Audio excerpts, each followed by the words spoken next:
Hello everyone, welcome to the our YouTube channel. So आज हम लोग ब्रिक्स कंट्री के बारे में जानेंगे। तो ब्रिक्स कंट्री होता क्या है, कौन से कंट्री मेंबर्स हैं, ब्रिक्स कंट्री क्यों फॉर्म हुआ और इंटरनेशनल लेवल पर ब्रिक्स कंट्री क्या इंपॉर्टेंस है, हर एक चीज़ को हम लोग इजली वे में वन बाय वन डिस्कस करेंगे। So my name is Balmukund Chaudhary.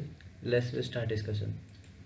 सबसे पहले हम मेंबर कंट्री की बात कर लेते हैं कि कौन से कंट्री मेंबर्स हैं। तो मेंबर कंट्री की बात करें तो 5 कंट्री मेंबर्स हैं।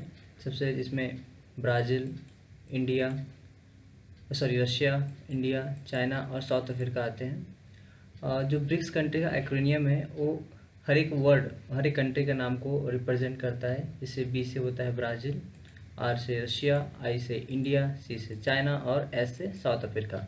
अब इन कंट्री के थोड़े लीडर की बात कर लेते हैं। तो ब्राज़ील के प्रेसिडेंट है बोल्सोनारो, रशिया के प्रेसिडेंट है पुतिन, इंडिया के प्राइम मिनिस्टर है नरेंद्र मोदी जी और चाइना के प्रेसिडेंट है शी जिनपिंग, साउथ अफ्रीका के प्रेसिडेंट है रामाफोसा। अब इन कंट्री के प्रेसिडेंट को देख ही लिए, नाम लीडर्स के नाम देख लिए। अब इसके आगे हम देख लेते हैं कि ये वर्ल्ड में कहाँ पे एग्जिस्ट करते हैं। तो देखिए यहाँ पे रहा हमारा प्यारा भारत। अगर हम इसके नॉर्थ साइड में देखें तो यहाँ पर चाइना, यहाँ पे रशिया, और अफ्रीका कॉन्टिनेंट में देखें तो यहाँ पर साउथ अफ्रीका है, और ये साउथ अमेरिका कॉन्टिनेंट में यहाँ पर ब्राज़ील है। तो ये तो हो गया मैप पे। अब हम इसकी हिस्ट्री देख लेते हैं कि ब्रिक्स कंट्री क्यों फॉर्म हुआ। ठीक है, तो सबसे पहले ब्रिक्स कंट्री का जो आइडिया है वो 2001 में आया था। एक इकोनॉमिस्ट थे जिम ओनील, उन्होंने दिया था कि ब्रिक्स कंट्री वर्ल्ड में कैसे एक डोमिनेंस पा सकते हैं। तो इसके बारे में बहुत सारे डिस्कशन हुआ। फिर जो फर्स्ट इनकी मीटिंग हुआ, मिनिस्टर लेवल की मीटिंग, वो यूनाइटेड नेशन का जनरल असेंबली के दौरान हुआ 2006 में। ठीक है, उसके बाद फर्स्ट ऑफिशियल सबमिट 2009 में हुआ, और ये कहाँ पर हुआ, रशिया में हुआ। ठीक है, तो अब देखिए एक बात इसमें देखिए, यहाँ पे ब्रिक्स लिखा हुआ है, इसका मतलब कि 2009 तक जो साउथ अफ्रीका इसका मेंबर नहीं था। बाद में इस ब्रिक्स कंट्री में 2010 में साउथ अफ्रीका मेंबर बना। ये तो इसकी ओरिजिन हिस्ट्री के बारे में हो गया। अब आगे हम लोग देखते हैं कि इसका क्या कंट्रीब्यूशन क्या है। ठीक है, वर्ल्ड में ब्रिक्स कंट्री का क्या कंट्रीब्यूशन है। ठीक है, कि किस तरह डोमिनेंस कर सकता है ब्रिक्स कंट्री। तो सबसे पहले हम लोग देखते हैं कि इसका पॉपुलेशन की बात करें तो 42% वर्ल्ड की पॉपुलेशन ब्रिक्स कंट्रीज़ में है। वर्ल्ड की जीडीपी का 23% जीडीपी ब्रिक्स कंट्रीज़ में आते हैं, और टेरिटरी में 30%, और वर्ल्ड की ग्लोबल ट्रेड की बात करें तो 18% ये ब्रिक्स कंट्री के बीच में होता है। ठीक है, तो आप ये देख लीजिए कि कितना बड़ा कंट्रीब्यूशन होता है ब्रिक्स कंट्रीज़ का। अब हम आगे देखेंगे कि कुछ बेसिक टर्म देख लेते हैं, कुछ इन्फॉर्मेशन देख लेते हैं, बेसिक चीज़ें। तो इसमें सबसे पहले ब्रिक्स कोई ऑर्गेनाइजेशन नहीं है। ठीक है, ब्रिक्स एक इनफॉर्मल ग्रुप है। ठीक है, हर एक साल ब्रिक्स के लीडर क्या करते हैं, सबमिट करते हैं, और इनका जो चेयरमैनशिप है, ठीक है, कौन सा कंट्री होस्ट करेगा, तो इसके एक्रोनियम से पता चलता है। फॉर एग्जांपल अगर ब्राज़ील ने इस साल किया तो अगले साल रशिया करेगा, उसके बाद अगले साल इंडिया करेगा, उसके अगले साल चाइना करेगा, उसके साल अगले साल साउथ अफ्रीका। इस तरह कंटिन्यू रोटेट होता रहता है। और फर्स्ट ब्रिक्स समिट कब हुआ था, 2009 में रशिया में, जैसे पहले हम लोग बात किए। ये तो हम लोग जान लिए कुछ बेसिक इन्फॉर्मेशन। अब आगे देखते हैं कि ब्रिक्स कंट्री का क्या ऑब्जेक्टिव है, क्यों बना, और इसका क्या मतलब एम क्या रहता है। तो सबसे बड़ा देखिए, ब्रिक्स कंट्री का फॉर्मेशन कब हुआ था, 2009 में फर्स्ट समिट हुआ था। इसके पहले 2008 में वर्ल्ड इकोनॉमिक स्लो डाउन आया था। इसका मतलब ये था कि पूरी वर्ल्ड जो आर्थिक मंदी का सामना कर रही थी। तो सबसे पहले इनका जब 2009 में इनका फर्स्ट समिट हुआ तो इनका मेन फोकस दो चीज़ में था, इकोनॉमिक ग्रोथ और ट्रेड कोऑपरेशन। ठीक है, इसके साथ साथ बायलैटरल रिलेशनशिप हो गया, फिर रीजनल कोऑपरेशन हो गया, फिर एक ब्रिज का काम करना डेवलप और डेवलप कंट्री के बीच में। तो ये कुछ ऑब्जेक्टिव है। इसके साथ ही साथ कुछ और भी चीज़ें हम कोऑपरेट करते हैं ब्रिक्स कंट्री। तो कौन कौन से हो गया, तो इसमें देखते हैं कि पहला है पॉलिटिक कोऑपरेशन। ठीक है, पॉलिटिकल लेवल पे कोऑपरेट करते हैं। फिर इकोनॉमिक कोऑपरेशन तो करते ही हैं। पीपल टू पीपल कोऑपरेशन, इसका मतलब कि जो कल्चर का एक्सचेंज होना हो गया। ठीक है, एजुकेशन रिसर्च कोऑपरेशन, मतलब एजुकेशन रिसर्च फील्ड में भी लोग कोऑपरेट करते हैं। अब इसके आगे हम लोग देखते हैं कि ब्रिक्स कंट्री का एक मेजर अचीवमेंट ये था कि उन्होंने न्यू डेवलपमेंट बैंक, इसका क्या किए, स्थापना कर पाए, ये बना पाए। तो चलो इसके बारे में जान लेते हैं कि क्या क्या इसके कुछ चीज़ें जान लेते हैं न्यू डेवलपमेंट बैंक के बारे में। तो सबसे पहले देख लेते हैं कि कब बना है, कब फाउंड कब किया गया। तो 6th ब्रिक्स समिट था उसके दौरान पाया गया, फाउंड किया गया 2014 में। ठीक है, इसका हेडक्वार्टर है शंघाई चाइना में। ठीक है, इनका मेन फोकस जो प्राइमरी फोकस रहता है न्यू डेवलपमेंट बैंक का, उसका रहता है इंफ्रास्ट्रक्चर प्रोजेक्ट पे। सबसे बड़ा ध्यान मेन चीज़ है कि इंफ्रास्ट्रक्चर प्रोजेक्ट पे इनका मेन फोकस रहता है।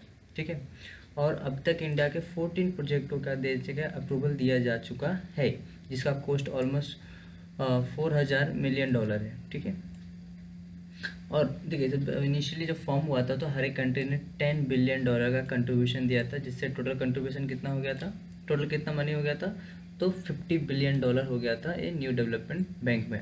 ठीक है, और 2018 में जो ये न्यू डेवलपमेंट बैंक उनको क्या ऑब्जर्वर स्टेटस मिला, कहाँ पर, यूनाइटेड नेशन में।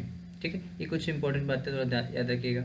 ये तो हम लोग कुछ जान लिए कि न्यू डेवलपमेंट के बारे में। अब आगे देखते हैं कि इससे क्या वीकनेस क्या है। ठीक है, वर्ल्ड लेवल पे से क्या वीकनेस है, अभी किस तरह फेल हुआ है ब्रिक्स कंट्री। तो सबसे पहली बात, जैसे बड़ी बड़ी ऑर्गेनाइजेशन है, WHO हो गया, यूनाइटेड नेशन हो गया, ठीक है, इन IMF हो गया, ऐसी जगहों पर जो ये ब्रिक्स कंट्री है रिफॉर्म लाने में क्या हुआ, फेल हो गया। अभी जैसे पता होगा कि यूनाइटेड नेशन सिक्योरिटी काउंसिल में रिफॉर्म लाना चाहिए था, इंडिया को परमानेंट मेंबर बनना था सिक्योरिटी काउंसिल का, बट ऐसी जगहों पे रिफॉर्म ला पा रहे हैं क्या, नहीं ला पा रहे हैं।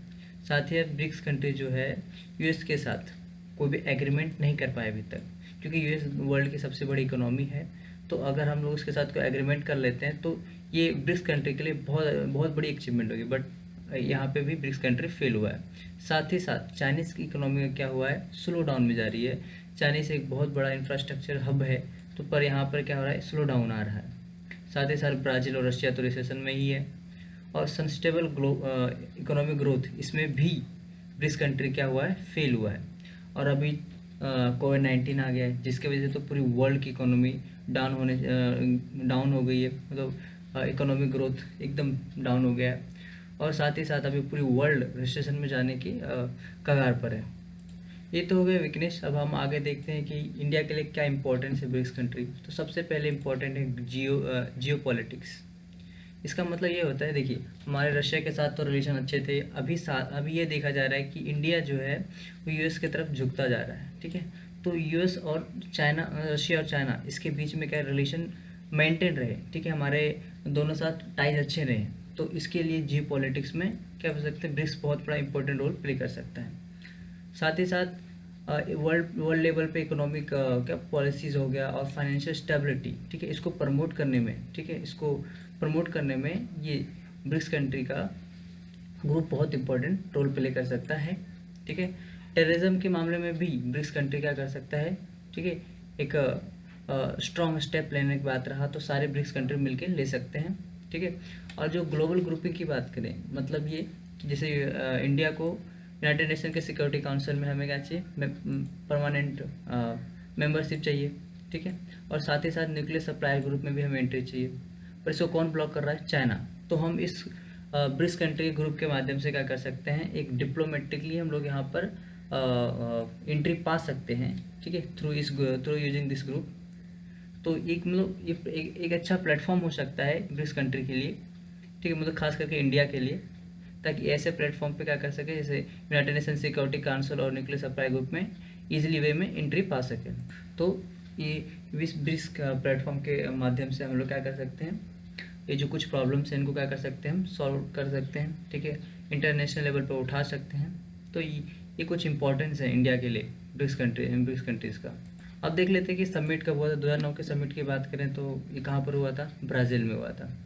ठीक है, तो ये 2019 की समिट ब्राज़ील में हुआ था, जिसका थीम ये था कि political economic growth for innovative future. ठीक है, तो ये इसका थीम था। थीम इंपॉर्टेंट रखता है इसको, मतलब एग्जाम पर्सपेक्टिव से तो बहुत ज़्यादा इंपॉर्टेंट होता है। अब अगला जो ब्रिक्स समिट होगा 2020 में कहाँ पर होने वाला है, रशिया में, क्योंकि ब्राज़ील का हो गया तो इसके बाद कहाँ जाएगा, रोटेट होके रशिया में जाएगा। तो अगला जो 2020 का समिट है वो रशिया में होगा, बट अभी कोविड-19 की वजह से कुछ कहा नहीं जा सकता कब होगा, कैसे होगा, देखने लायक रहेगा। सो इस मोड पे हम लोग वीडियो ख़त्म करते हैं। So thank you. अगर कोई भी क्वेश्चन है तो कमेंट बॉक्स में पूछ सकते हैं, कोई भी डाउट है। ठीक है, थैंक यू। अगर आपको वीडियो अच्छा लगा हो तो हमारे चैनल को सब्सक्राइब कीजिए और हमारे वीडियो को लाइक कीजिए। Thank you.